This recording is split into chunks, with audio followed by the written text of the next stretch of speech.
is it. Can you believe it? I'm not nervous at all. Okay. Hi everyone. I'm Tasha, head of the developer advocacy team at VMware Tanzu. And my name is Deshaun. I'm a Spring developer advocate, lucky enough to be on Tasha's team. It's just great. Isn't it great? I'm glad that you made it here safely, live in person, in 3D.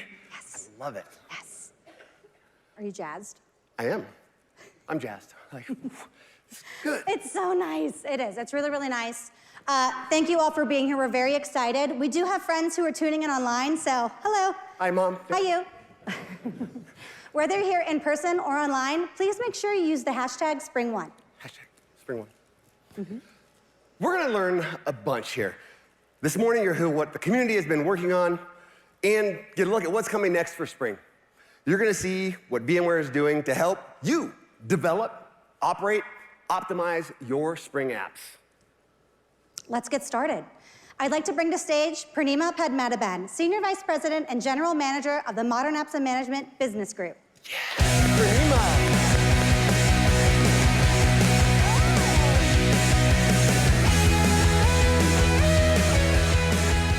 Hello, everyone. It is just wonderful to be here and see all of you. Look at the energy. And by the way, for those who are standing here, there are some seats in the front. There is some space here. So again, I am the GM for Modern Apps and Management Business Unit. And if you don't know what that means, it's the Tanzu set of products as well as our management products, which is ARIA set of products. But most importantly, I'm the sponsor for our Spring development team, as well as our Spring community marketing team. So first of all, I want to thank the community. Welcome, and thank you for being part of this wonderful community. And what a community. The more I learn about it, the more amazed I am. 20 years of Spring and 10 years of Spring Boot. Congratulations to all of you. Spring transformed how we build apps in Java, and Spring Boot made it ready for the cloud. Right? And there is a reason why this community is so strong. Look at where Spring Boot is at. 50% year-over-year growth for last 5 years. It's all because of you, the community, and the power of contributions here. Spring Boot is by far the most popular framework compared to anything else. And there is a reason for that. Of course, it is the continuous innovation, the continuous contribution from the community, but it is also, Spring is not in an island. It is part of a broader ecosystem. Spring solutions connect into almost every other technology that might be there. Whether it is Elastic, Kafka, any of the clouds, Spring's technology starters provide you an easy way to get up and running with all those technologies plugged into a common framework. And with start.spring.io, we make sure that these technology starters are tested and ready and available for you to use right away. So it is the power of not just the community, but also power of the ecosystem around it that makes Spring so valuable. And that can be actually seen in the impact that Spring has had. This impact is not just about technology. It's not just about writing code. It's not just about transferring data, but it is about actually touching human lives. With your contributions, you have transformed the entertainment industry, the financial services industry, the packaging industry, the healthcare industry, all these solutions that have gone out and touched people's lives. And I'll give you a few examples. Netflix. Imagine they run their entire backend on Spring. FedEx runs their entire packaging and routing software. And sometimes over 1 billion messages are processed a day on Spring. And Healthcare Services Corporation, a part of Blue Cross Blue Shield, 15 million members, puts data at the hands of their members using Spring Cloud Data Gateway. So it is really the transformational part that is mind-boggling of what the impact that Spring has had on the world. And the innovations continue, right? The reason the community is growing, the reason adoption is growing is it is not standstill. With whether it is scaled to 0, whether it is checkpoint restart, new authorization, and now the newly formed project on Spring AI. Spring makes sure that we stay on top of technology, ahead of the curve, and ahead of each transformation that is happening. And that is why we are announcing also a set of Spring solutions. As the technologies evolve, as Java has evolved more rapidly, as Hibernate is evolving faster, so Spring Boot. Spring Boot has to catch up. And we know this rapid rate of change is hard sometimes, and that is why we are here. And we are introducing Spring Consulting, a set of services that helps you migrate and upgrade your applications. But not just that. It also helps you figure out how to design for this new, fast-changing environment. And then we augment that with our Spring Runtime, as well as long-term support, and Spring Academy, where you can learn anything about Spring. Now, our solutions are, of course, we are investing heavily into our open source community. But it would be odd if our core commercial products also did not support Spring as the first-class citizen. So VMware Tanzu is focused on making a platform that gives Spring developers the best place to run Spring. Spring Apps, Tanzu Application Platform, a modular way on top of Kubernetes. Tanzu Application Service, many of you already know, a fully contained environment. And Azure Spring Apps Enterprise. Collaboration with Microsoft Azure and Tanzu, VMware Tanzu, to give you a great environment. So come learn more about these solutions at our solution keynote tomorrow around Accelerate Application Delivery, 12:15 p.m. Thank you. And with that, I'd like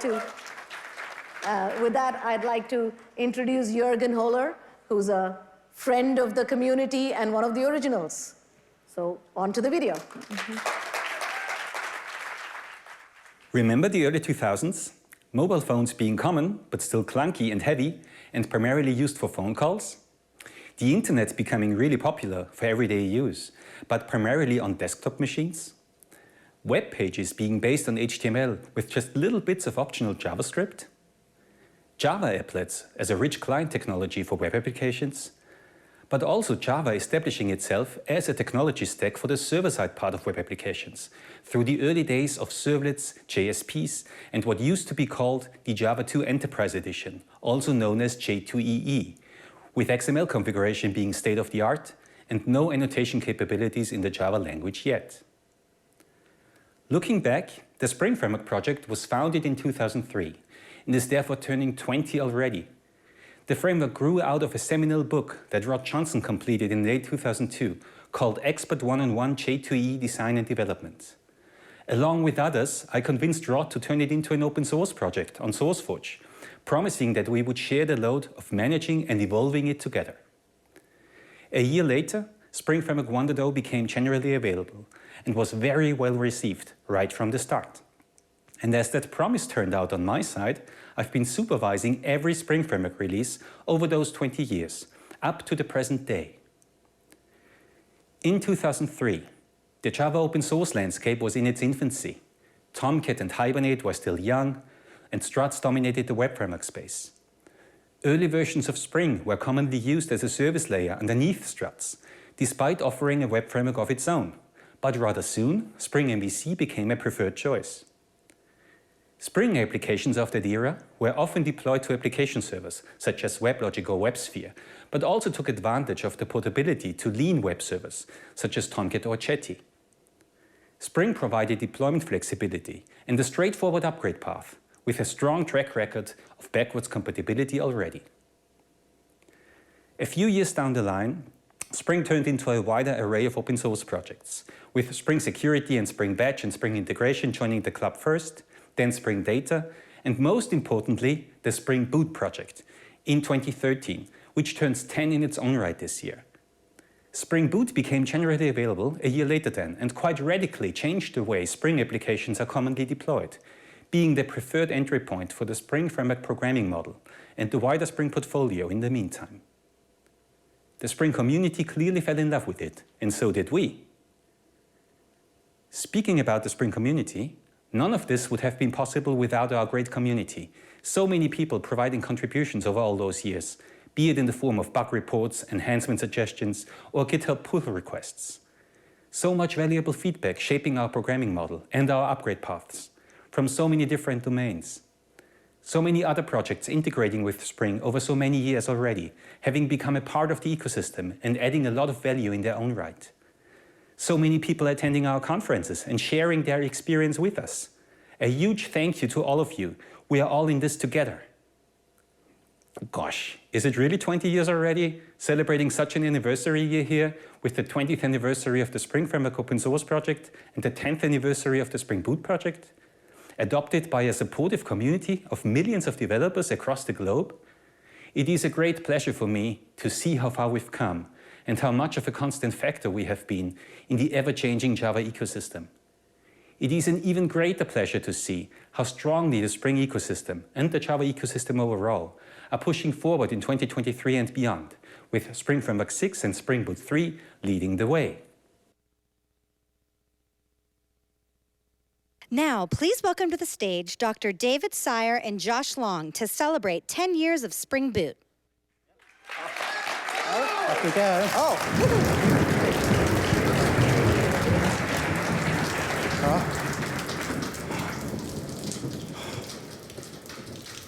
Imagine it's the distant, distant past. It's actually 2013. Ignore it. 10 years ago, and we see Josh Long.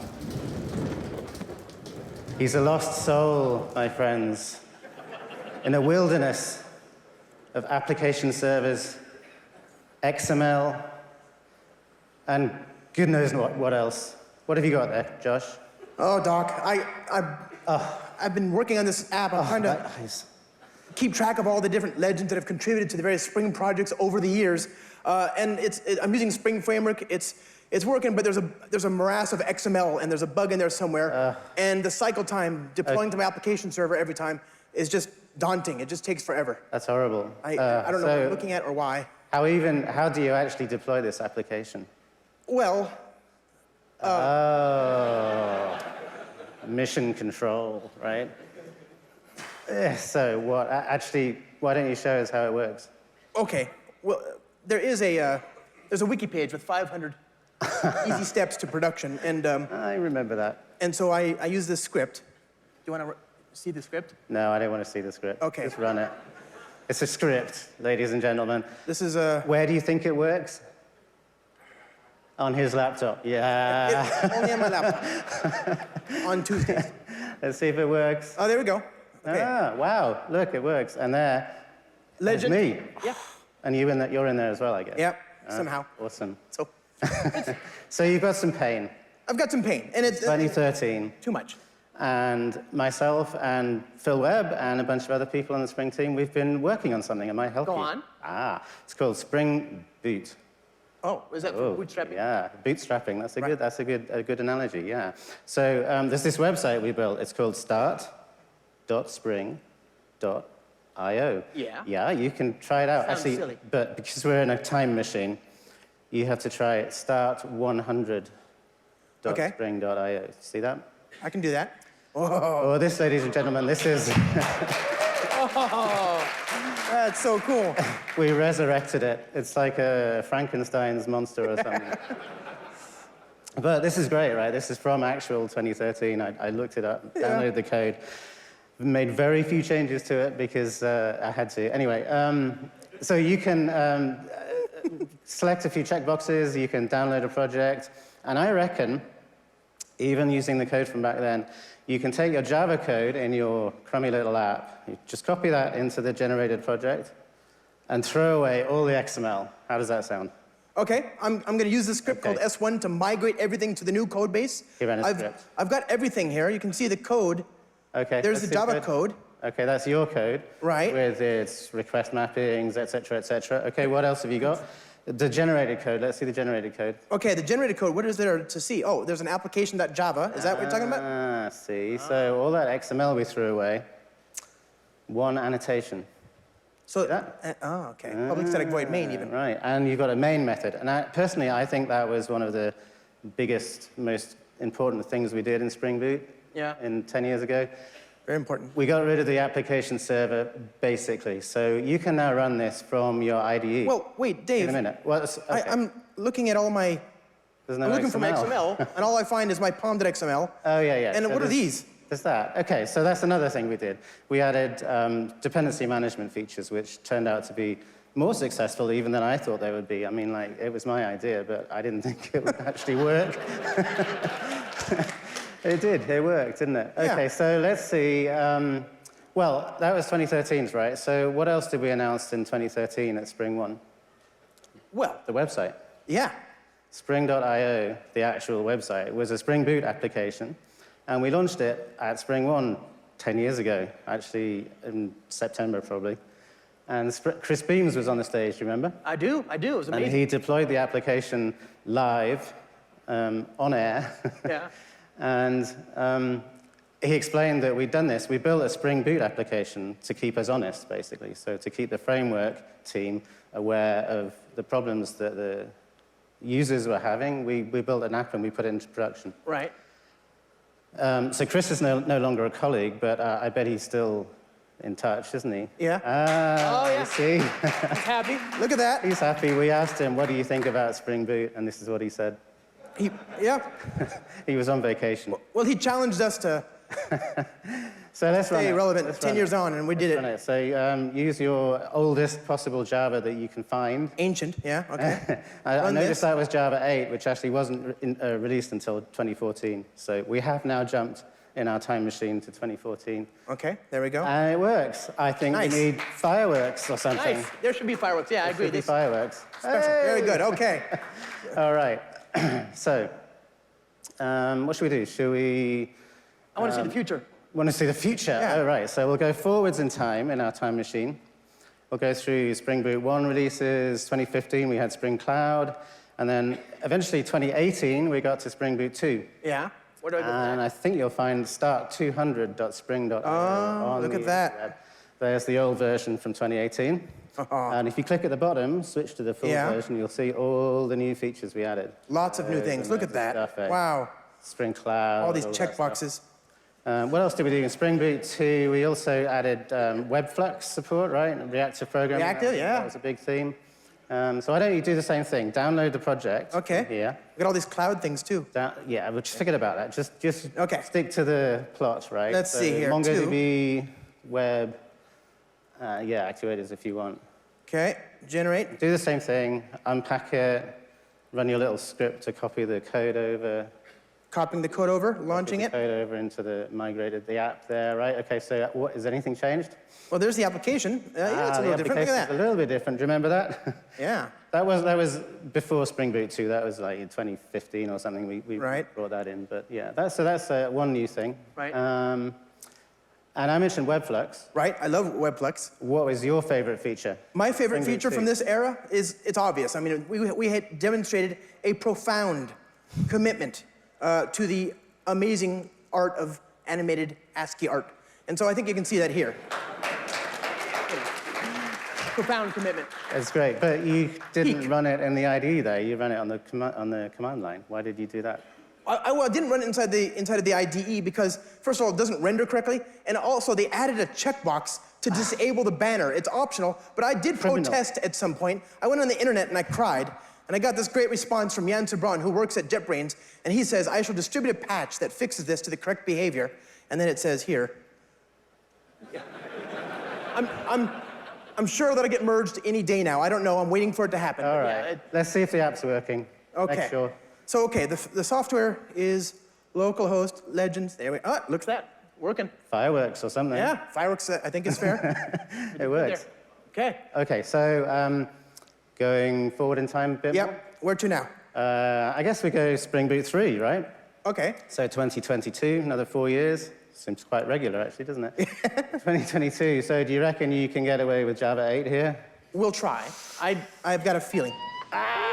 No, it's other Josh. Okay, put him away. Those are Put him just for away. the memes, just for the lols, just to find out who We'll makes take his Fine, advice. okay. We'll take his advice. So, That's a browser plugin you can all download, by the way. so we'll So do do the this. same thing. Download a project. I got the actuator, the web, and the MongoDB. Anything else? Can you add another thing? Can you add Graal VM native? Oh, images? okay. Because that's Do new, that. right? And Here we go. Spring Boot 3. So, All right. So the thing about native images is, well, you can, okay, just do your migration thing first. yeah, moving to the new one. It's going to take a while, so why don't you just start a compiler now? Okay, I can do that. Let me see. Well, first of all, it's Gradle. So that's Oh, great. Yeah, they changed the default and the initializer. native compile. Whatever. Okay, let's let this Okay. run. My understanding is that this will take a while. Might take a while.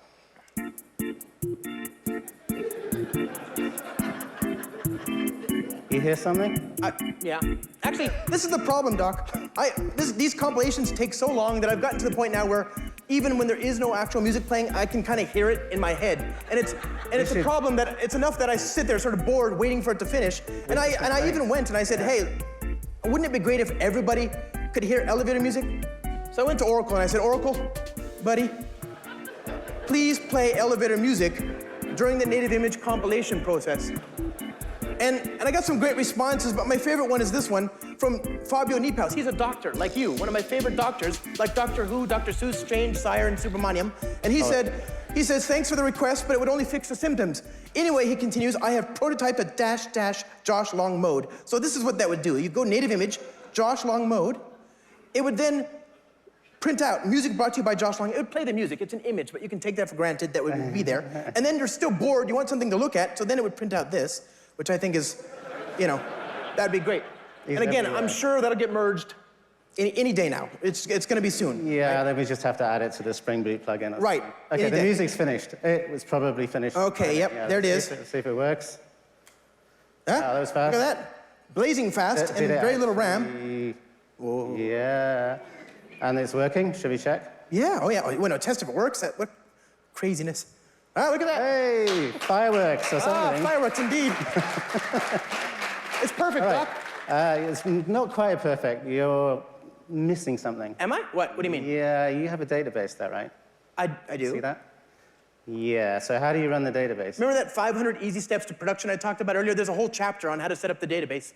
He's got a in shell that. script, Yeah, hasn't he? I've got it's a one or two. Yeah, it's not great. It's a shell script. And where does it run? On my machine, Anywhere on your machine? Anywhere on my machine. Anywhere on your machine? almost every day. Okay, we can do better than that, right? With Spring Boot 3.1, we have some new features, and we're going to need some help with that. Okay. So we're going to invite our amazing colleague, Moritz Halbritter. Oh, buddy. Stage. Woo! It's a new feature. Wow. We need a selfie quick. Yeah, we need a selfie. Okay, everybody, pretend like you're happy. Pretend like you're happy, okay? Say open source. Woo! Okay. Big leg open. Thank you very much. Hey, I'm Moritz Halbritter from the Spring Boot team, and I'm going to show you some cool new features in Spring Boot 3.1, which will make this application even more awesome. So the problem I have with this application is that Josh, in his 500 steps wiki page, essentially ran Docker Compose to run the Mongo database. And if you may have guessed, maybe from my last name, from my accent, or from my awesome lederhosen, I'm from Germany, and we Germans like stuff very efficient. And you know what's not efficient? Like running 500 steps to get this application working. And we're going to now switch to the demo, and I'm going to show you how I'm going to improve this thing. So the first thing is I need my IntelliJ. And there should be a terminal somewhere. Okay, so let's see. Okay, there's the Mongo database. What I'm going to do is I'm going to stop it. We don't need that anymore. Okay? Great. Think about it. Nothing is more efficient than a stop container. It's infinity time more efficient than a running one. Okay. So now I got rid of this thing, and I'm going to delete the configuration property. We are going to not need that anymore. And now I'm going to start on Spring.io, the real one, not the time machine thingy. And I'm going to add the Mongo database. And I'm going to show you the new support for Docker Compose. When you click on Explore, there is a new file in there which is called compose.yaml. I'm going to copy this into my application. And I'm going to show you what it's doing. So we just type in here a new file, compose.yaml. Okay, so this compose YAML is essentially the Docker compose configuration file. And what it defines is this one service. It's called a MongoDB. It's using the Mongo image, and we are just defining some properties. And what we also need is more copy-pasting. This dependency here, now forgive my clumsiness, I have to type on this strange keyboard without umlauts. We are going to put this in the dependency section here. Okay, and now we do a Gradle reload. This is the Docker Compose module for Spring Boot, which is new in Spring Boot 3.1. And now we are going to run this application and see how it behaves. And you will now see it's starting up. And there is already something running, I guess. Josh, can you maybe help me find it? It's this one, right? Okay, great. Another thing to stop. Should be in the README. Okay, so now it's starting up. Yeah, great. And what you will see in the logs somewhere here is that it has essentially found your Docker Compose file. It has run Docker Compose up for you, and then it has inspected all the services running inside this Docker Compose, and it found one Mongo database, and it automatically configures itself to use this Mongo database. So that's why I could delete the application properties. You don't need that stuff anymore. You run it, Spring Boot finds out what's in there, and it works for Postgres, Cassandra, Kafka, and all the stuff you're going to use. And then it configures itself. Let's see if it still works. Is there the legends? I'm going to just refresh it and see. Okay, it's still working. Great. So we are going to stop this database. Spring Boot is calling Docker Compose stop for you. So no more dangling containers or stuff like this. Great. First thing achieved, you can now clone this repository, run this repository, and it's working.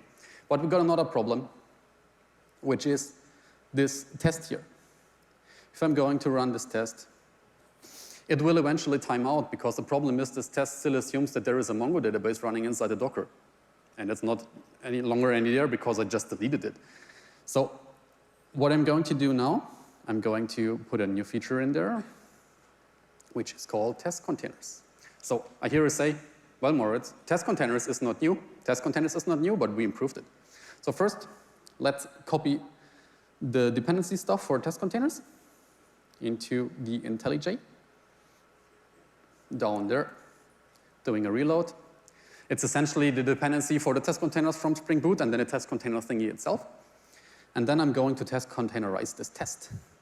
So first, put test containers on it to mark it as a test containers test. And if you use test containers in the past, normally now would be the time to use the dynamic property source, but you do not need it anymore because we now have something better. This is the Mongo database container.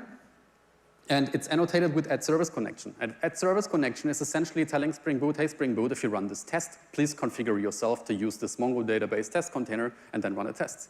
So we can now run the test. What's happening in the background is test container starts up the Mongo database, Spring Boot configures itself to use it, and then it stops the container afterwards. Great, test is green, finally achieved. So what we now achieved is you can take this repository, you clone this repository, you run it, Docker Compose up is called, it configures itself, does all the magic, and it works, and it stops the container for you. If you run the tests, test container makes sure the database is there to test against. And with that, I like it because you got now great clone and run experience. You can delete all the wiki page from Josh, and it's just working. And this stuff, I like it because it's really efficient. Great. Thank you very much. So there's more to this, but if you want to learn more about it, I'm going to give a talk today at 2:10 p.m. It's called Improve Your Developer Experience with Spring Boot Dev Services. If you want to know more, come to me. For example, you can rip out Docker Compose and replace it with test containers. Even more test containers, great. So if that's something for you, join me. And thank you very much. Have fun at SpringOne. Good job, buddy. All right, my friends. I'm very excited to introduce some of my friends in the community in this video montage showing, detailing how Spring has impacted them over these past 20 years. Roll video.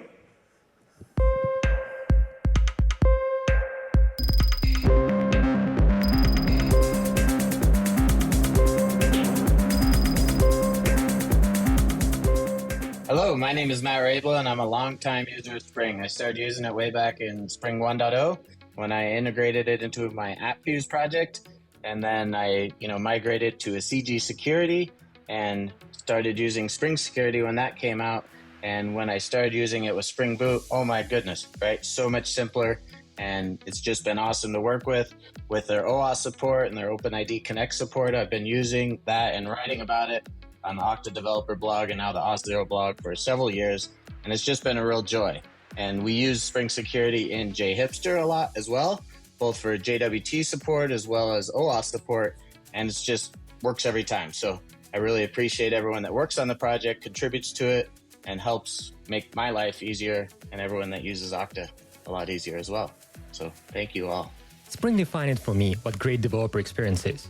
And after collaborating with the team on making test containers a first-class citizen, it is obvious to me why. Spring is a team of very talented engineers who are passionate and opinionated about their domain, but respect opinions of technologies they integrate with. And being a parent session at a conference or a conversation on GitHub issues, we knew that we are integrating not only with one of the biggest, but truly one of the greatest frameworks out there. And to rephrase the classics, never bet against Spring. At JetBrains, we work closely with the Spring team, and cool things happen when great teams work together. IntelliJ IDEA offers first-class support for all major Spring features, which means developers across the globe can adopt Spring, create amazing applications, which is great for both the community and its projects. We also modify our existing inspections and code assistance tools so that they not only work with the new Spring features, but also with the other older Spring features. And moving forward, developers will continue to benefit from this amazing collaboration, like, for example, the upcoming support for Spring GraphQL in IntelliJ IDEA, and much more. Hi, this is Mark from the JNet team. Congrats to 20 years of Spring. The collaboration between the JNet and the Spring teams was absolutely instrumental for JNet 5. The needs of the Spring extension informed many of the design decisions that went into JNet's extension model and really set the bar for what a JNet extension should allow users to do. It's been an absolute pleasure to work with you folks. Hello SpringOne, my name is Alina and I work on GraalVM at Oracle Labs. I want to give you a quick update on Spring Boot and GraalVM. So as you probably know, Spring Boot 3 introduced official support for native compilation with GraalVM, and this means that now we can build Spring applications that have fast startup, low memory usage, and instant performance. But we know that you also care about peak performance, and in recent releases of GraalVM, we see IoT providing the same peak throughput as we see on Jet, and we believe we can make it even faster. Also, we are working closely with the Spring Boot team as well as library authors to make sure that you can use all of your favorite tools and libraries with GraalVM native image. Now go build a native Spring app and enjoy the conference. The GraphQL Java team started collaborating with the Spring team 3 years ago, and we released the first version of Spring for GraphQL last year. The collaboration has been truly excellent.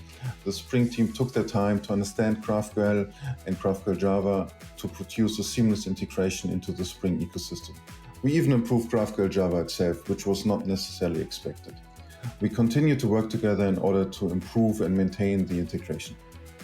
Kotlin's relationship with Spring began more than 7 years ago, even before Kotlin 1.0 was released.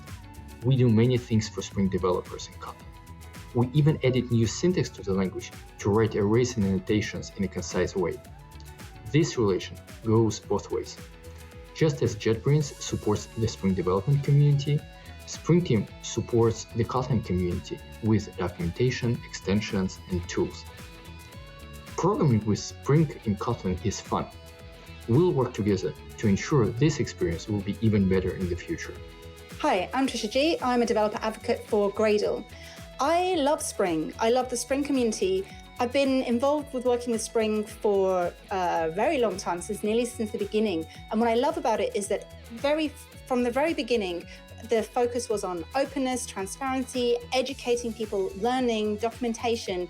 And this has created a community of technologists who are not only keen to get better at what they do, but keen to share that knowledge with everyone else via presentations, via blog posts, by videos. And at SpringOne, this is a great place to meet some of those people and talk to them and learn from them, and maybe even become one of those people yourself. Yes! I love Spring. Like, this is great. There's so much that we've done. There's so much more that we're going to do. I love it. You might say that I'm a fan of Spring.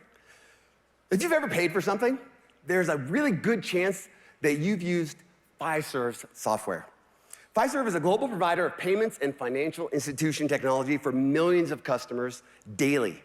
Let's welcome Fiserv's Joachim Pasquali and hear from another Spring fan. Joachim.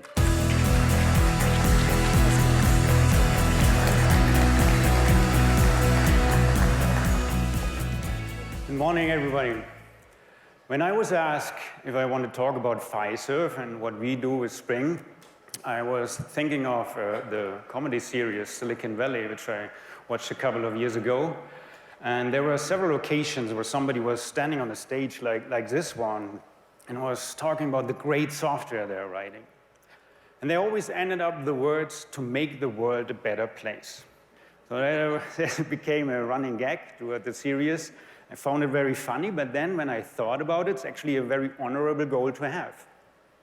And if you think about it a little bit more, you can even say that's what we do, at least a little bit, right? We are writing software, we are creating a product to make the life of our customers easier.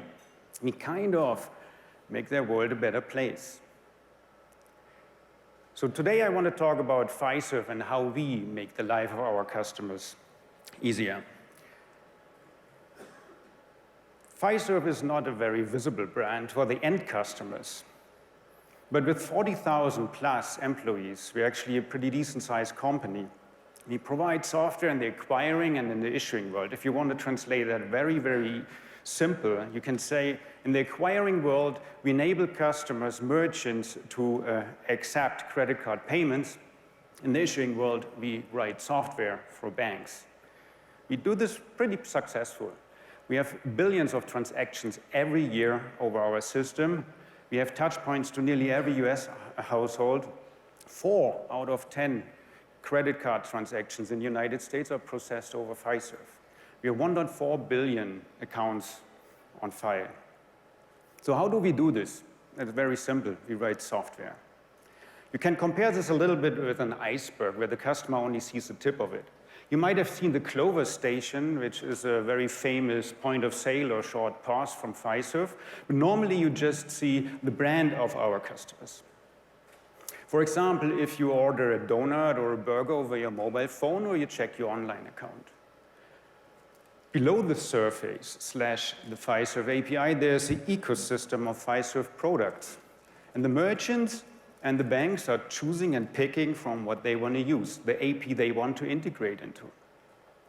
That's good, that works great, but we wanted to go a step further and want to enable our merchants to easily integrate into a wide set of our products.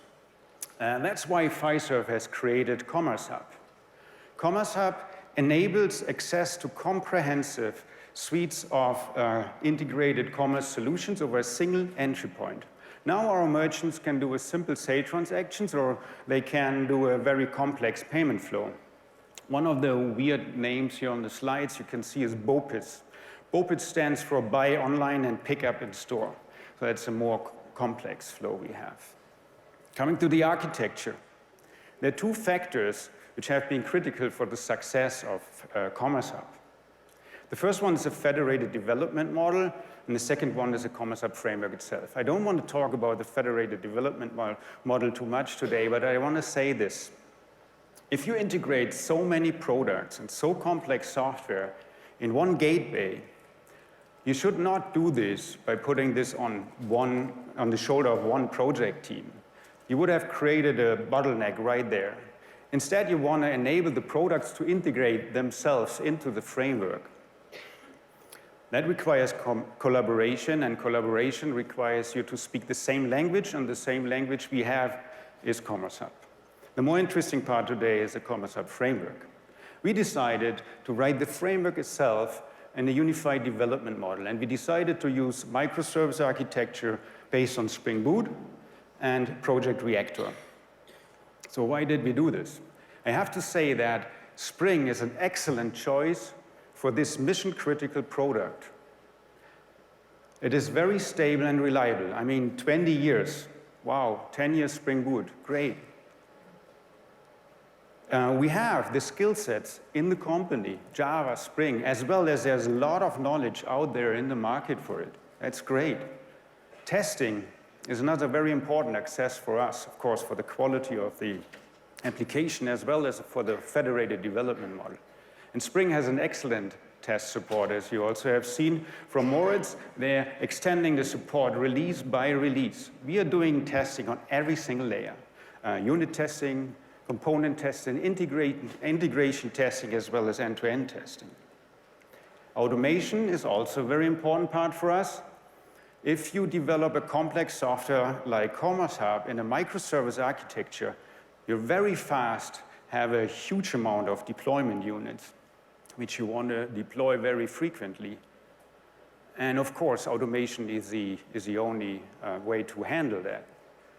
So we created a single generic pipeline which can be leveraged by every microservice. And now the developer can concentrate on just writing the software, and when he's done with the service, he can very easy and fast integrate this into the Commerce Hub software development lifecycle. And there's specifically one pipeline which I want to mention specifically. This is a pipeline which enables us to update all our microservices with one mouse click to the newest Spring Boot version, as well as the newest version of our core libraries in Commerce Hub. And why is that so important? You might feel exactly the same pain as we feel. You come to work in the morning, you have done nothing wrong, and then you have 50 services with vulnerabilities, third-party vulnerabilities. And then security comes and say you have exactly 30 days to fix that in production. So Spring Boot has a very frequent release cycle. About every 4 weeks, you find a new patch version out there. And I'm very proud to say that Commerce Hub is running on Spring Boot 3.1.2, which when I checked this morning, when I checked this morning, was still the newest version out there. So now you want to bring Commerce Hub also to production. Of course, you need a very good production support model. And it's always the same. Writing code is very exciting. Fixing bugs is not that cool. But sitting in a production incident and trying to figure out what the hell is going on here is definitely not your best day. So Spring Boot Actuator, with the metrics they're exposing, the observability framework coming with Spring Boot 3 and the support for open telemetry is exactly what we need to have the appropriate insight into our application.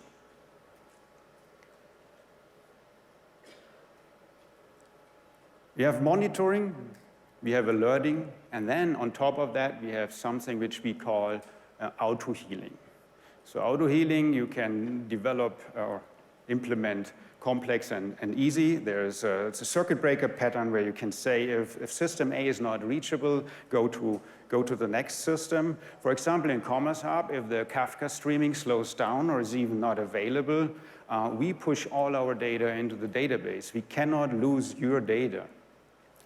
We have also created a new project. If you have a software like a gateway like Commerce Hub, where you have so many backend systems, it is not enough to just monitor your application. You need to know what's happening, how the other systems behave. And so what we do, we measure the response times as well as the error rates every single second. And every single second, we send this data to a single service. And this single service can now decide based on rules what needs to be done. There could be a simple alert to the ops team saying, hey, I'm running on my failover path. I'm still working, but please check it. Or it could be something complex like a full disaster recovery switch to the other data center. And we do this in seconds. So for us, Spring is an excellent partner for Commerce Hub. Not just for one reason, but for multiple reasons. I hope you found this interesting, and you can check our APIs on caret.fiserv.com and see how we make the world a better place. And if you're on the page, you can maybe also check out the career section of it if you're interested to join us. Thank you very much.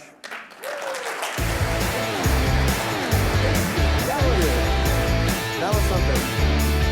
That was something. There was a lot in that. Spring Framework is amazing. We're doing a lot of great things. I'm a dev advocate. I'm here for you.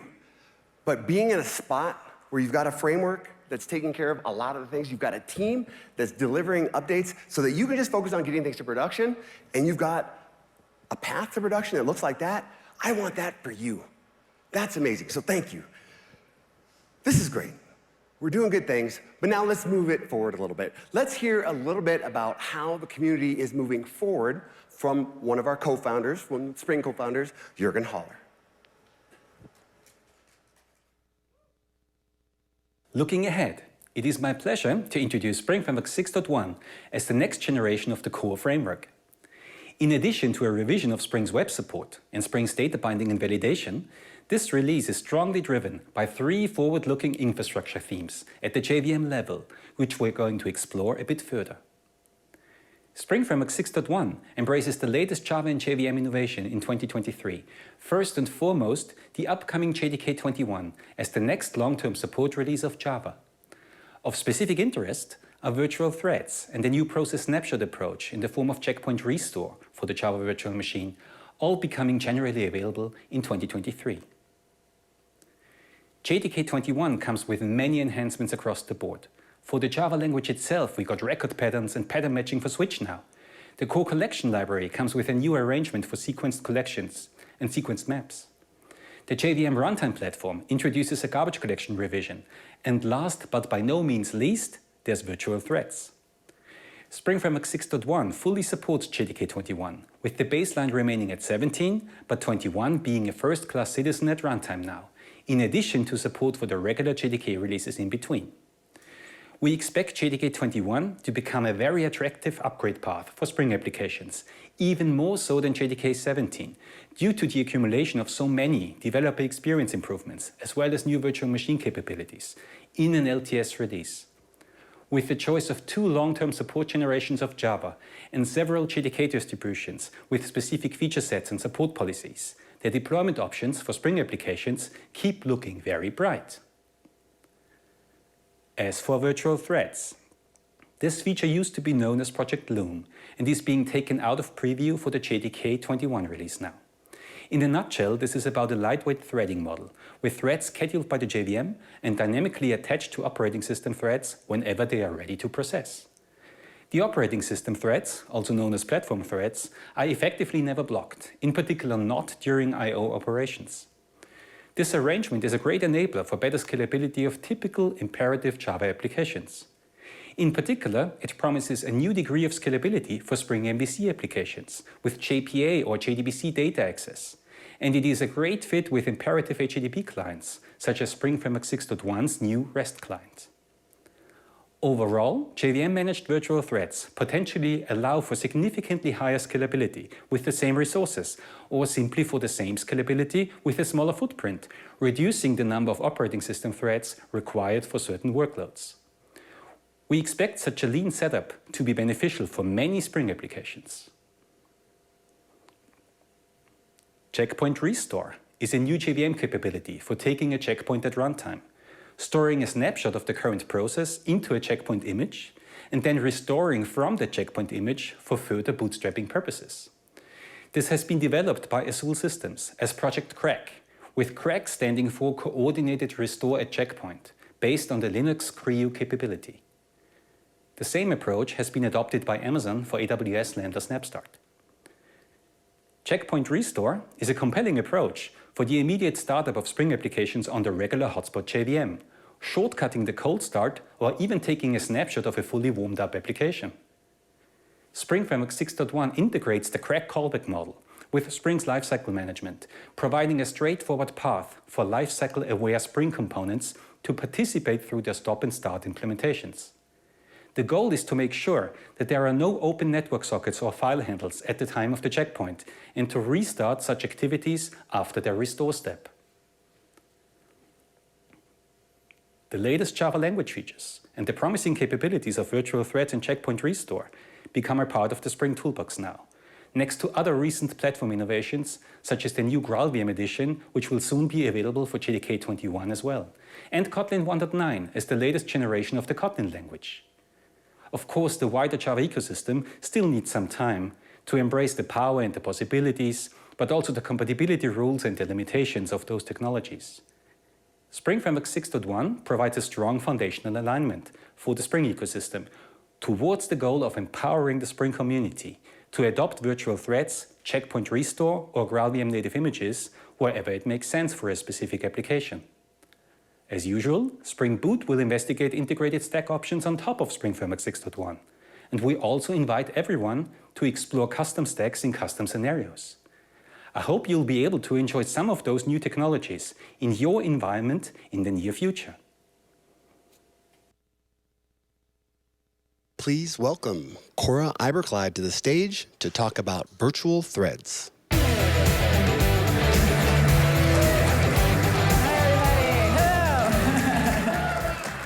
All right, so virtual threads. If a virtual thread blocks in a process and there's no platform thread there to hear it, did it really block? Let's find out.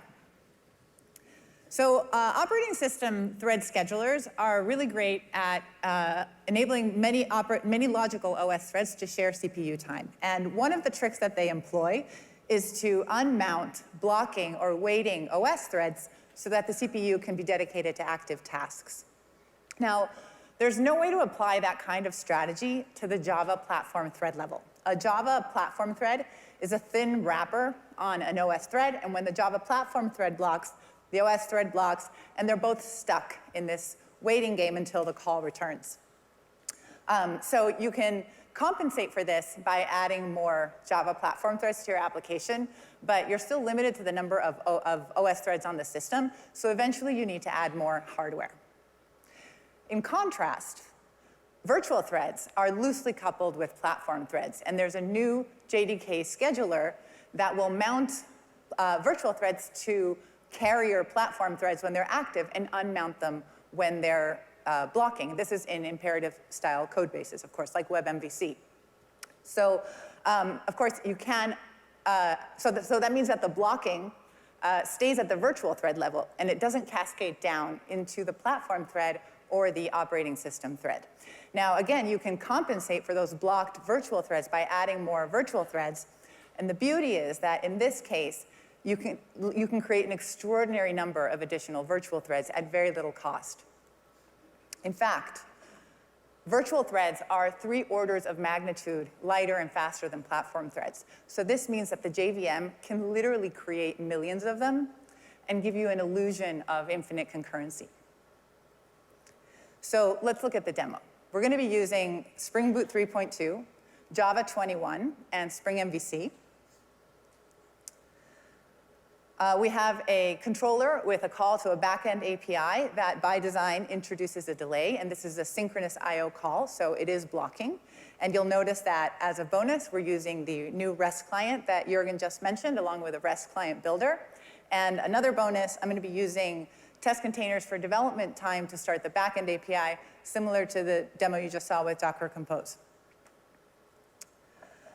So virtual threads and platform threads have different configuration parameters, but in this case, I'm doing the same thing for both. I'm setting a maximum on the number of platform threads that they create, whether Tomcat is creating them or the Java Virtual Thread Scheduler. In this case, I'm setting the limit to 10 because I have exactly 10 cores on my machine. But it is worth noting that the Java Virtual Thread Scheduler automatically detects how many cores you have and sets the default thread pool, the platform thread pool, accordingly. So here I'm capping the maximum, but the default would be 10. So what this means is that with virtual threads, you're automatically better utilizing your hardware without tuning, even as you change or resize your hardware. So let's start with platform threads. Okay, so I'm using the Spring Boot test run goal because I want to enable test containers to start the the backend container for me. And we're going to do a load test where we're going to simulate 20 clients and run 60 requests, and the backend is going to delay for 3 seconds.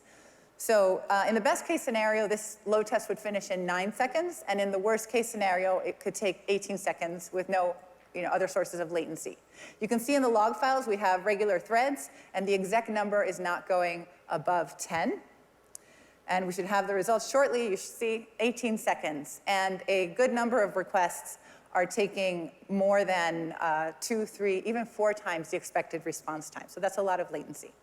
So let's look at virtual threads. So to enable virtual threads in Spring Boot 3.2, super easy. Spring threads virtual enabled equals true. So we'll start that up and run the same load test again.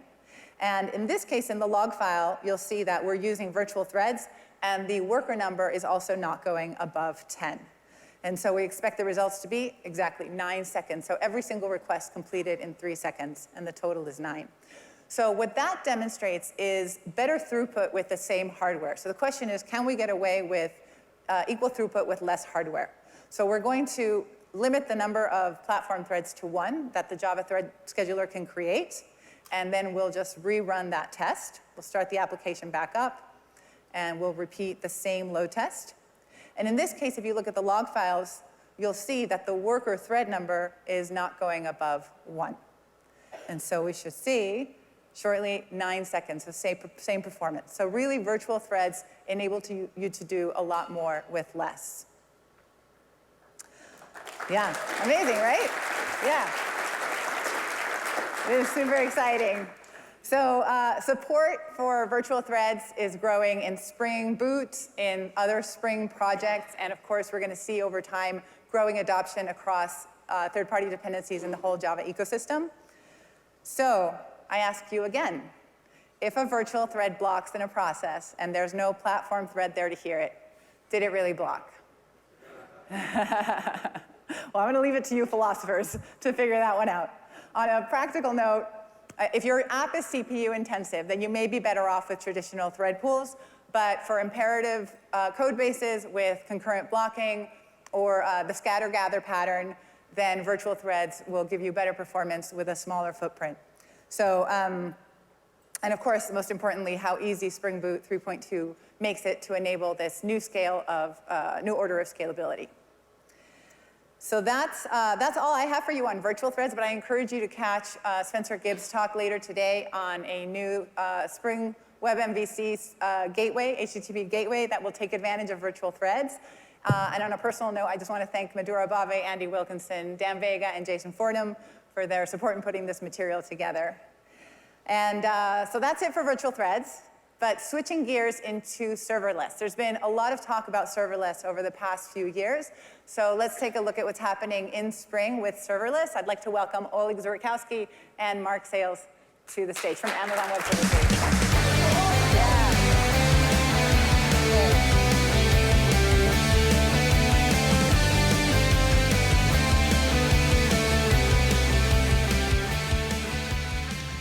Hi, everyone. So serverless, controllers, scaling. Why do we talk about all these three in a single sort of a context?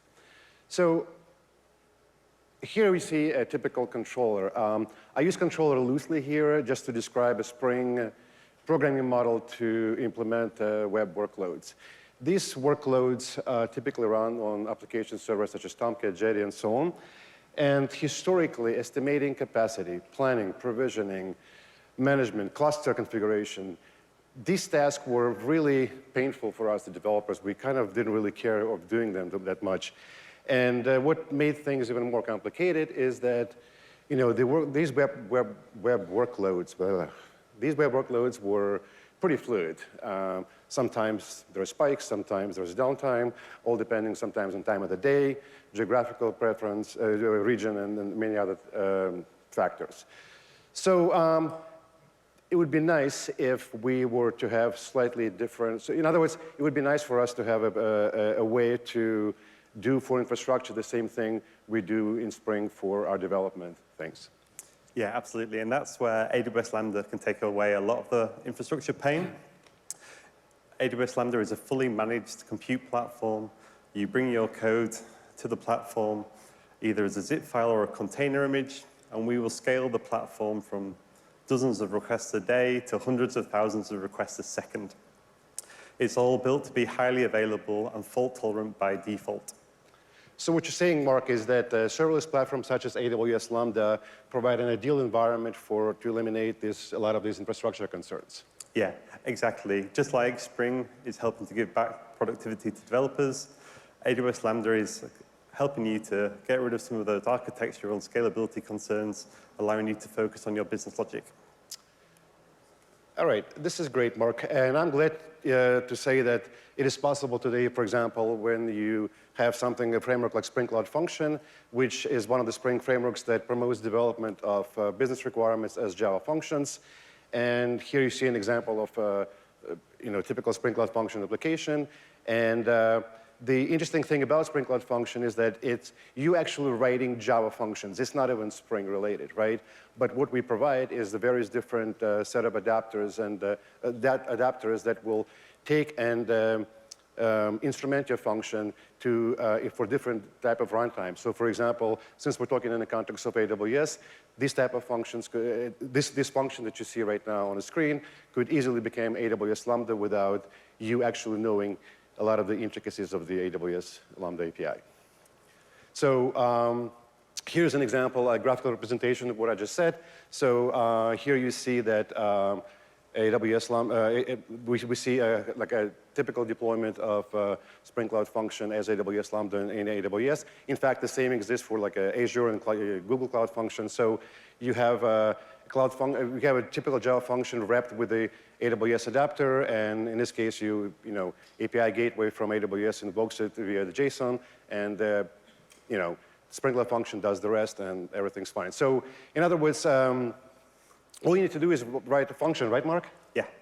And in a perfect world, everyone would love to use Spring Cloud Functions, but a lot of us have written Spring MVC apps in the past. Wouldn't it be great if we could take that Spring MVC app and bring that to AWS Lambda without refactoring a load of code?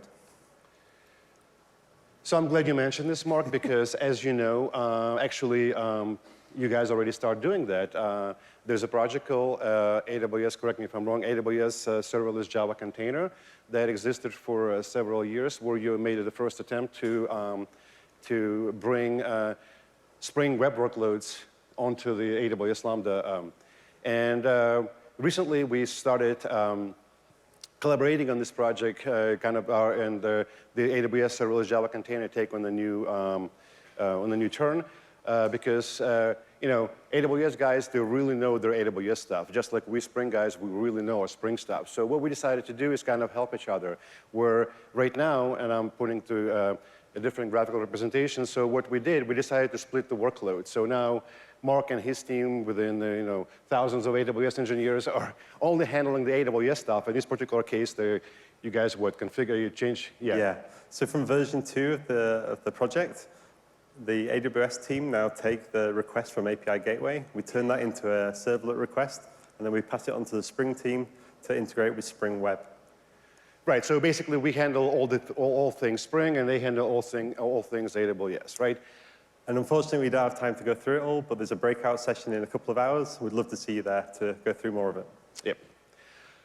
Okay, so that's good for like we can deploy these apps to AWS Lambda. But what about the scaling? We keep talking about the scaling thing, and we didn't really say much about this, right? Yeah. So with AWS Lambda, is a core capability is the scaling. And the way that we do the scaling is by creating isolated virtual machines. So each request that comes into AWS Lambda is its own one single concurrency in its own isolated virtual machine. And as your traffic increases, we just create more virtual machines to cope with the capacity.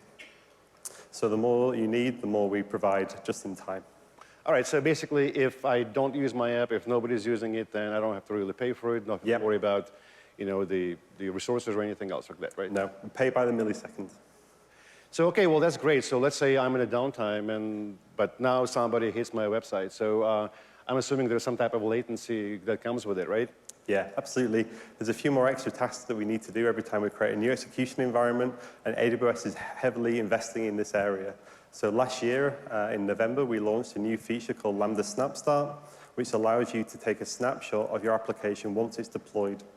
And then after that, if you create a new or need a new execution environment, we simply restore from the image that we have of your application. And that restore takes up to 10 times less time for the first invocation. So it's a really, really big improvement. So it's like a CRaC that Juergen mentioned earlier, right? Is it CRaC implementation of... It's similar. So we take a snapshot of the entire virtual machine, not a single process, but we implement and adhere to the CRaC API. So if you're writing resources to do before and after hooks, they will run on AWS Lambda. Great. So thank you very much. But since we're on the topic of CRaC, you know, I'd like to welcome there's a lot more going on in Spring right now with regards to CRaC.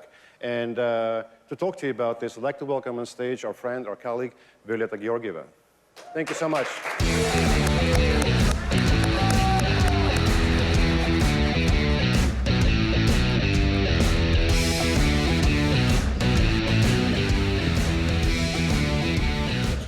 Hello, SpringOne. I'm going to show you a new way for scaling your Spring Boot application to zero. Juergen mentioned it, coordinated restored at checkpoint, or Project CRaC. Why scale to zero? Because it helps us to achieve cheaper hosting. We can scale up very fast, and it helps to make Java applications good cloud citizens. How it is working? We deploy our application to the production as usual, and once the application is deployed and fully warmed up, we can take a checkpoint and store it. We can restore it later when it is needed. CRaC capability in Spring Framework 6.1 provides a way for the Spring components to participate in the checkpoint and restore process. This is important because we need to close the sockets, files, before the checkpoint generation, and also to recreate them on a restore phase. This allows us to start very fast, fully warmed up applications when we have a load and we need to scale. So let me show you how this works with a demo. I have a typical Spring Boot application. I'm using Spring Boot 3.2 milestone. In order to use the new capability, I need to add a dependency to the CRaC library. I'm using as a servlet container Tomcat and as a cache Redis. The Redis service is provided by the platform, and because of that, I need Spring Cloud bindings. I have a simple controller, and in the controller, I use Redis template for a simple cache. And last but not least, I need a JDK that supports coordinated restored at checkpoint. I'm going to deploy my application to VMware Tanzu application platform, built on top of the Kubernetes. For this, I'm using a developer sandbox. I have a custom supply chain where I enable the capability for checkpoint and restore. I configure the persistence volumes, etc. This is important because we want to generate the checkpoint on the platform and to store the files in a persistent volume outside of the container, because the files may contain sensitive information. So our application was built and the Redis service was created. The next step is to configure our workload. I provide the application container image. Then I configure the auto-scaling characteristics. And at the end, I specify that I need a Redis service. As I already thought, I will gonna deploy the application on Tanzu application platform. And it is so easy, just like this, with one click. Once the application is deployed and fully started, I can take a checkpoint. In the logs, you will see that the application is started with a specific property that specifies the volume where the generated files will be stored. The code application startup is 7 seconds. And the command that I'm using to generate the checkpoint is jcmd. So now, let's see how we can scale up. Let's first check that our application is ready to serve a content. We don't have any running instances. Upon requesting the application, an instance will be created and started for me. You can see that I have one running instance. In the logs, you can see that I specify a special property with the volume where the generated checkpoint files are located, and the application context is started within 200 milliseconds. What happens when we have a load and we want to scale? We need more instances. Let me generate some load. And see, I have a lot of running instances that can help me to scale the load. In the logs, you will see that all of these instances are started just within 200 milliseconds. As a summary, Spring Framework 6.1 will provide support for lifecycle management for the core framework facilities. In addition, it will provide ability for the custom Spring components to participate in the checkpoint and restore process. For Spring Boot 3.2 and the wider Spring portfolio, the scope has yet to be defined because it heavily depends on the CRaC compatibility of the third-party libraries. At the end, I would like to welcome you to our breakout sessions where we will elaborate more on the topic for Scale to Zero. Thank you.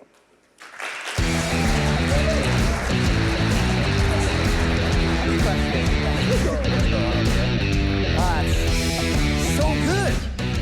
So good. There's so many options for us going forward. But now I'd like to bring up our special guest speaker. She spearheaded the Gender Pay Equality Initiative at Salesforce, and more recently, she co-founded the Black Venture Institute with UC Berkeley. We are so pleased to have Leyla Seka. Leyla, come on out. Kiddo, appreciate it. Morning, everyone. How you doing? All right, everyone humor me for a minute. Stand up. Come on, stand up, stand up. You can do it, you can do it. All right, we're gonna play a little game. If you've been working in tech for 5 years or less, sit down. Okay, a couple of you. If you've been working in tech for 10 years or less, sit down. Okay, a few more. 15 years or less, sit down. Okay, a number more. 20 years or less, sit down. Okay, that's, all right. 25 years or less, sit down. You are my people. We have been doing this a long time. All right, y'all, sit down, sit down. I wanted to start by, just shows how much experience is in the room. I wanted to start by talking about the early days of the internet, right? The early days of the internet were off the hook. We were on DOS machines and AOL accounts back in the day, and then seemingly overnight, Webvan was delivering our groceries, and Amazon, which was only a bookstore, y'all, was doing a lot of business in books, and it was a crazy time. Bay Area was out of control. Let's go back to 1998. That's when VMware was founded. Every 5 seconds, one of my college friends thought they were a millionaire. Everyone was driving a Mercedes. It was bananas, right? So the birth of the internet was really something to behold, or so I'm told. Because I was living in a mud hut in Mali, West Africa, serving in the Peace Corps. So while my hometown was exploding with technology and all this stuff, I was living in the most untechnical world I knew. There was no cell phone, there was no landline telephone, there was no TikTok, there was no nothing. None of that existed, right? And I spent all my time trying to help people figure out how to save money. So, it's a pretty big leap from living in a mud hut to Mali, West Africa, to going into enterprise tech. But how that happened and that lesson is precisely what I want to talk to you guys about. So, my name's Leyla Seka. I grew up in Berkeley, California. These are my parents. My parents are immigrants. My mother's from Turkey. My father's from Austria. And they came to America so my sister and I could be born here. And they instilled in us be good people, do things for the world, make it better than you left it, all that type of stuff. But really, in my immigrant household, there are only two acceptable careers. You can be a doctor, or you can be a lawyer. And my dad was a lawyer, so it was like, whoa, pressure. And I didn't know much, but I sure knew I didn't want to be a doctor or a lawyer, right? So coming home from Peace Corps, my parents were like, come on, law school, do something. But I was really interested in this technology field and this thing that was happening in my hometown. But I thought to myself, am I too late? Am I too non-technical? Am I too weird for being in tech? That's funny. But I thought all those things. I thought there's too many things I can't do to be in tech. But you know what? I was wrong. I went onto Amazon, that bookstore. I bought every single book on product management they had. I read them all. And then I spent the majority of my career working with you, building the awesome things that people go and use out in the world. So to that effect, in early 2008, I joined Salesforce. When I joined Salesforce, there were 1,800 people there, and it was a $500 million company. 12 years later, when I left, there were 52,000 people there, and it was a $17 billion company. Woo, that was a lot of growth, yo. I mean, that was crazy. And I had a very interesting position, right? I ran the App Exchange. I also ran the Salesforce mobile platform. So I was right in the thick of it. And one of the only two women on the product team. So I noticed a lot of things while I was doing that. And one of the things I noticed was the men were getting paid more than me. So I had felt this for a long time in my career, growing up on the engineering side, but there were two things that made it really clear. One was way back in the day, a long time ago, when a Tesla cost $250K and you had to go on the wait list for like 10 months to get one. So I was in the product leadership meeting early, and all the guys were sitting around talking how they were on the wait list to buy these Teslas. And I remember thinking, well, I could buy a Tesla, but that'd be a real stupid waste of my money. I mean, of the money I make, how could I afford that? So right then I was like, something is rotten in Denmark. How are all of these people, many of whom who run smaller businesses than me, doing this? So that was one thing that got me going. Then the second thing was I was running a very successful business unit, and I had 4 direct reports, 2 women and 2 men. It was time to give them their annual raises. I went and got a whole bunch of money, and I divided it all equally. The 2 women went first, and I was like, here's your money. They're, oh, Leyla, thank you. I love my job. I'm so happy. I felt like a great boss. They felt good about their promotions and their money. Life was great. First man walks in the room, give him his money. He says, I want more. Second man walks in the room, give him his money. He says, I want more. I'm like, what is going on? Why are you asking for more? He looks at me, he says, I always ask for more. Don't you? No, I had never asked for more. I had only said thank you. That's the way I was raised. And that's the way most women are raised. So right then I knew I had to do something about it. I went to our head of HR, who was a good friend of mine, Cindy Robbins, and together we went to Mark Benioff, CEO of Salesforce, and we said, you're not paying the women the same as the men. And he was like, you're crazy. There's no way that's possible. That's not the company I'm running. It can't be. But he agreed to do the equal pay audit, and you know what? We were right. We were right. They were not paying us correctly. And so, thank you. It was a big deal. It was a big deal. But that led to what became the Equal Pay Initiative that ran across tech, ran across corporate America, was a really, really big deal. So also in my time at Salesforce, I helped them buy a number of companies. Diligence, purchasing decisions, all that stuff.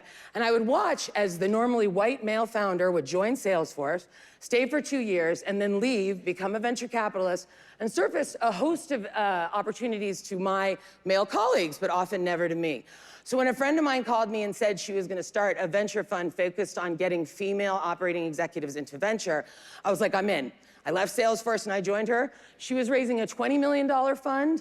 I knew we could raise more. I knew there were more women like me out there that wanted to invest and do stuff. And so we ended up raising a $50 million venture fund focused on enterprise tech, which we deployed through COVID, which was a banner time for enterprise tech, but not anything else, mind you, but for enterprise tech. And it became a real, a force in the industry called Operator Collective. But while I was doing that, I noticed something else too. And that was, if there weren't a lot of women in venture, there were almost no black people. In fact, there were 75 black VCs that I knew of at the time. So I was getting really irritated with this because this didn't feel right. There's a lot of money in the venture community. So I called a good friend of mine who's a professor at Cal. And I said, Toby, I want you to teach your venture capital course, but you and I are gonna be the only white people in the room.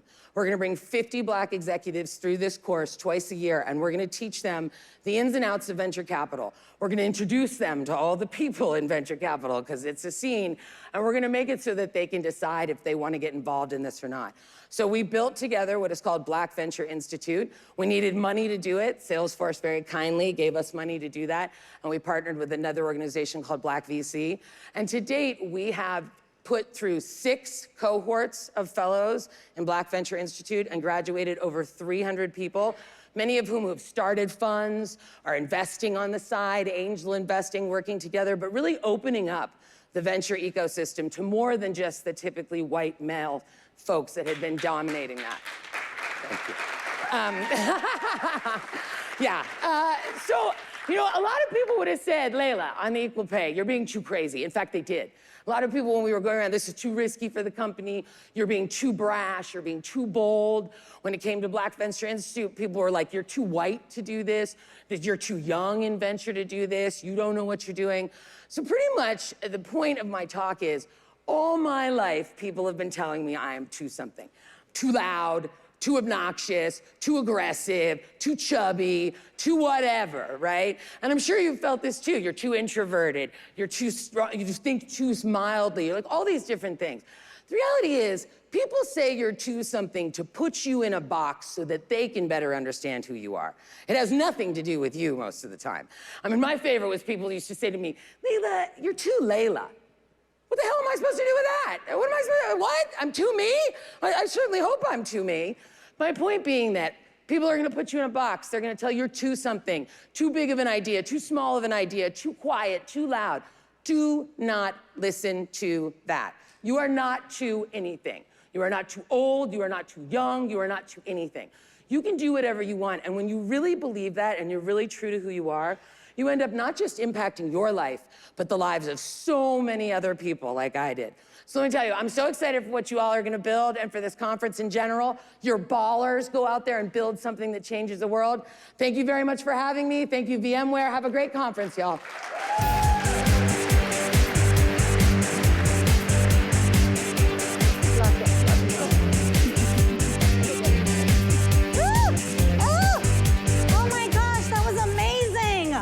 Wasn't that amazing?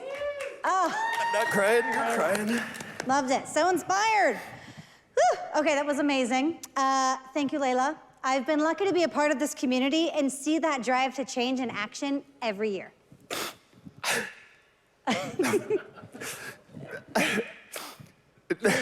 Sorry, next up, Adib Saikali and Asir Selvasingh are going to show you some of the great innovations in the rest of the app stack that will make your Spring apps better. Welcome, Adib and Asir.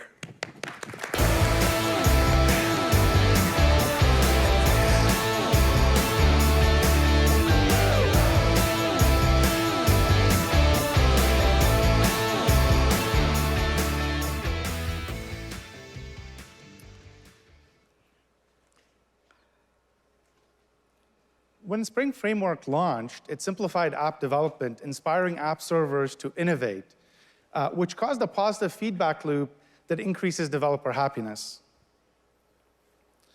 Spring grew way beyond app servers, became a portfolio of projects. For example, most of you here probably use Spring Data to unlock the power of whatever database you're using. And you probably all use Spring Cloud to unleash the power of containers and cloud. My point here is pretty simple. Spring's motto is no platform left behind. That's what you can count with Spring on. Now, when you look at the apps you're probably building a request processing app, an event processing app, or a batch app. You know, what's really common across all these types of apps? The common thing is no app is an island, because apps depend on many services. They depend on databases, message queues, brokers, AI services. And you know, if you look out there today in 2023, we're really blessed. There's a massive landscape of thousands of services that you can use to build your applications. So with so many services, you can build amazing apps, but it's overwhelming to choose the right service. The decision tree is simply like too wide and too deep to figure out what to use. So what we need are platform teams to create golden paths that guide us through to use the right service the right way to ensure security, reliability, and optimal cost.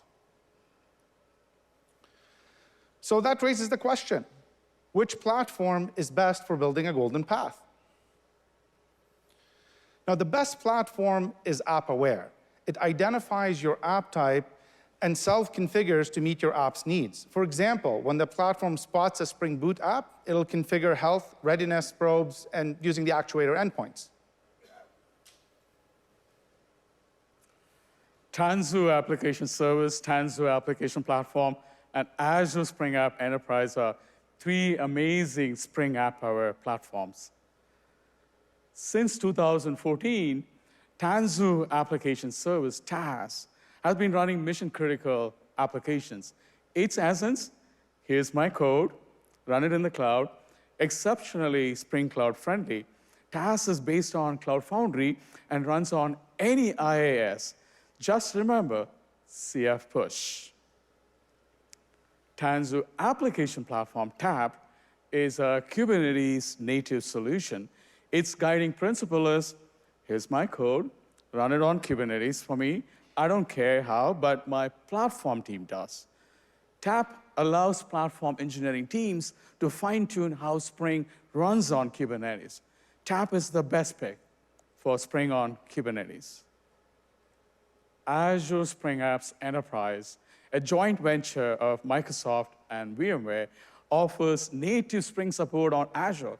Its guiding principle is, here's my code, run it on Azure, I don't care how. Beneath, it is built on Azure Kubernetes Service, but the complexities, they're all hidden.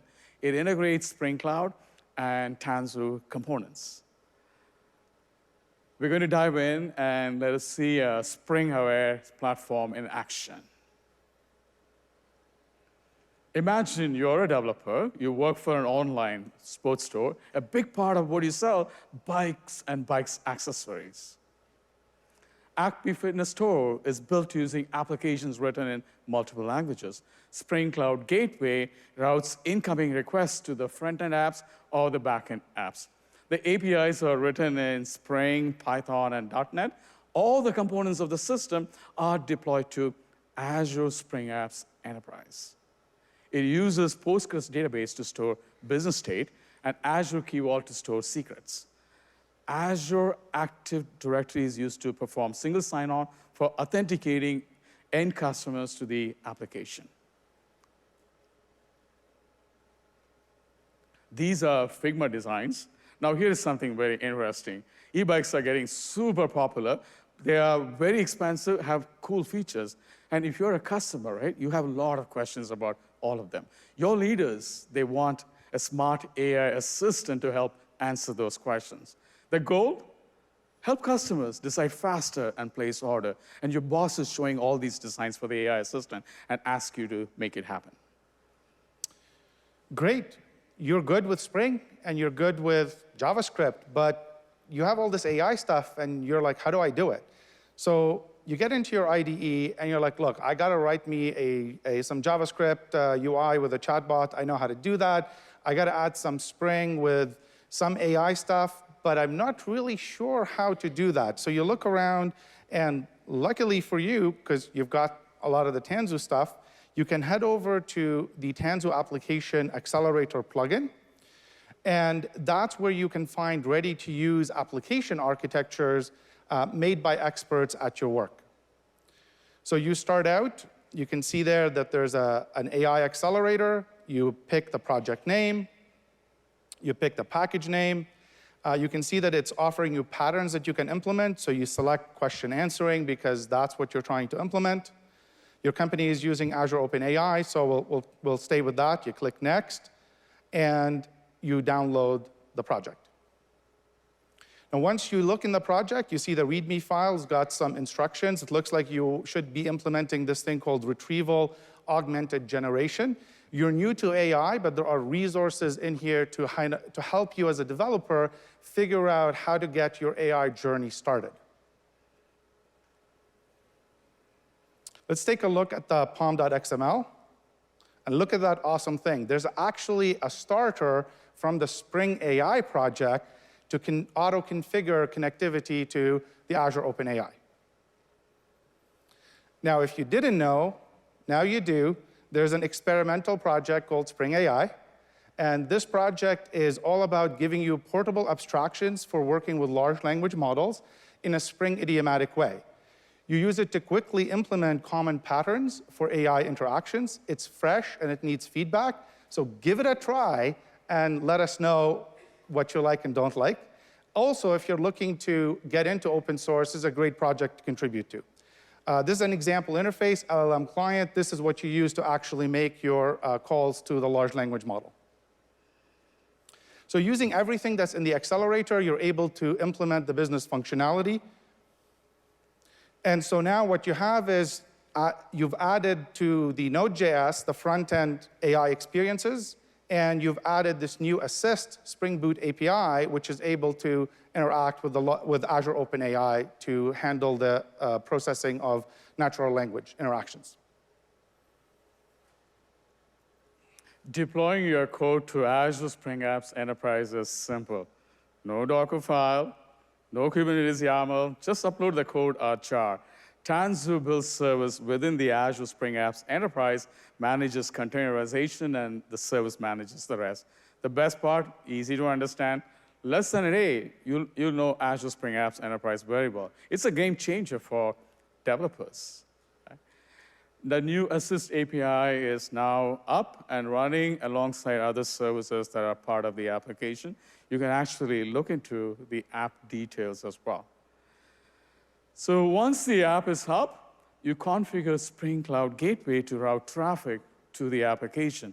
Just use JSON and Azure CLI. And you can also zoom into the route in the portal. The apps are alive. Your customers can ask questions. These questions go to the Azure OpenAI service. Answers come back with product links. Customers can even ask follow-up questions and get more replies. I'm new to e-bikes, and I'm looking for a high-performance bike.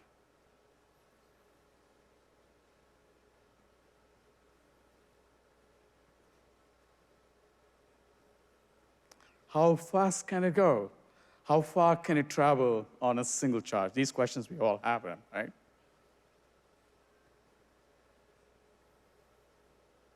Asir. How long does it take to charge the bike? Asir, are these Figma? Are you showing us Figma here?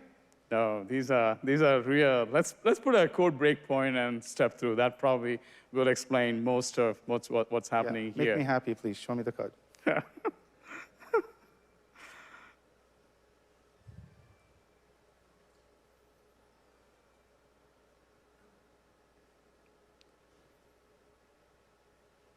Nice. I can pass the code now, running on Azure Spring Apps Enterprise in the cloud. I can check it step by step from VS Code on my MacBook. Let's ask a question. What accessories can I consider for the bike? See, cool? I paused the code now, running on Azure Spring Apps Enterprise. I'm checking it step by step from VS Code on my MacBook. You can see the customer's question here, and the response coming back from Azure OpenAI service. You can see the accessories here on the page because we returned to the page.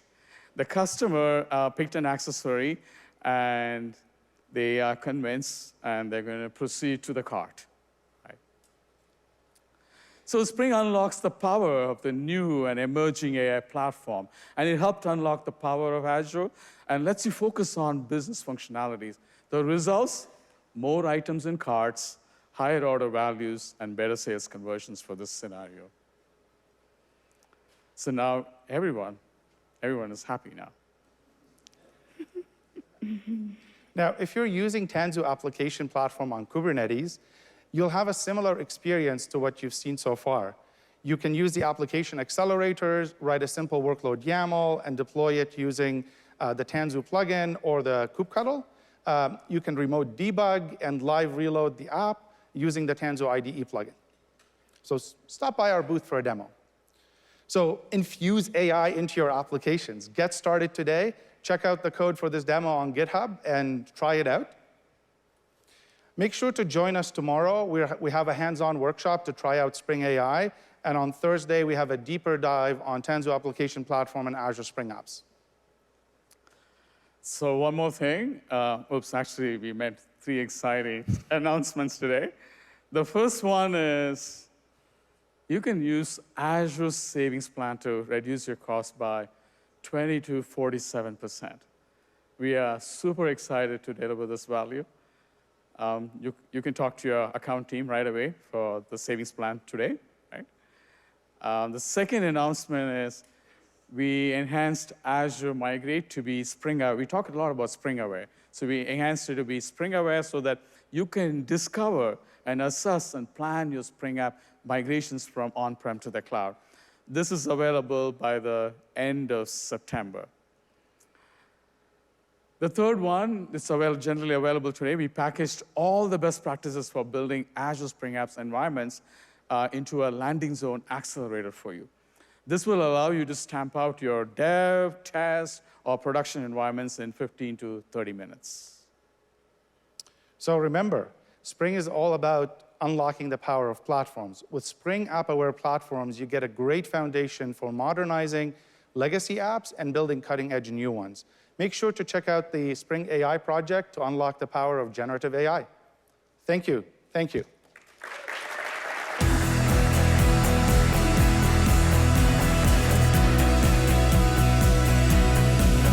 Left hand close to the heart. Left hand close to the heart. Left hand, left hand, left hand, left hand close to the heart. There we go. Look at this.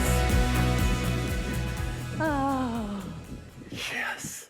Okay, we're at the end. This is it. We got a little bit more. Just a little housekeeping stuff, and then we're gonna hit it. Yeah. Okay, so at VMware, we are passionate about supporting Spring. We employ all of the core Spring portfolio maintainers, and as you've seen, they've been working hard to ensure that Spring runs on all the great platforms and clouds. I'm supposed to ask for a round of applause for the contributors right now, but I just kind of feel like instead, we should do a good old-fashioned hip hip hooray.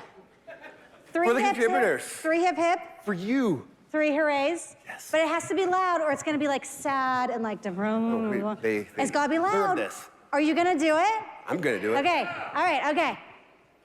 For the Spring contributors, hip hip. Hooray! Hip hip. Hooray! Hip hip. Hooray! Yes, yes, I love that. Yes. It's nice.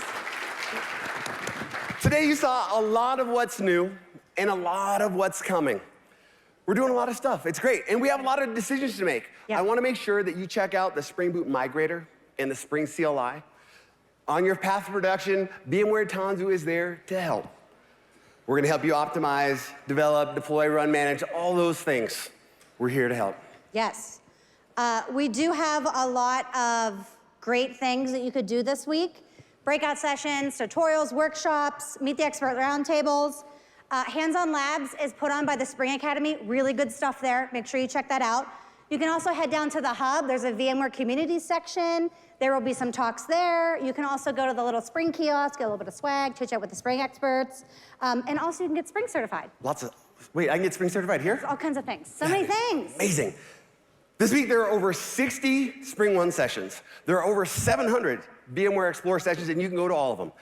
Check out the Modern Applications and Cloud Management track for insights on developing, operating, and optimizing your Spring apps. Yes, and also make sure that you head to the App Solution Keynote tomorrow at 12:15. It's focused on making app development on Kubernetes easier. We'll go through the journey of an application from idea to production and beyond. And you'll get a taste of the VMware Tanzu application platform and how it can get your apps to production faster while enjoying your life with Spring. So here's something that's really important. These sessions are going to fill up fast, just like we did today. So make sure that if there's a talk that you want to see, you got to register. Sign up for on the VMware Explorer app so you can have some room. Get your spot. Yes, get your spot, for sure. Also, we have to thank our sponsors. They are an important part of the Spring community. Yes, they are. Yes. We wouldn't be able to do this without them, so thank you. Make sure that you go down to Expo. There's a SpringOne zone. You can say hi, get some swag. And there's so many chances for us to hang out. Check them out. Actually, I'm gonna be at all of those. Don't meet me there, beat me there. I'm gonna be there, beat me there. Yeah, there's lots you can do to meet and catch up with everyone who are here. Hallway track too. Hallway track. Okay, I think that's it. Let's do it. I think of it. Okay, go. enjoy the rest of your time at SpringOne and VMware Explore. Break on 3. 1, 2, 3. All right. Bye, everyone.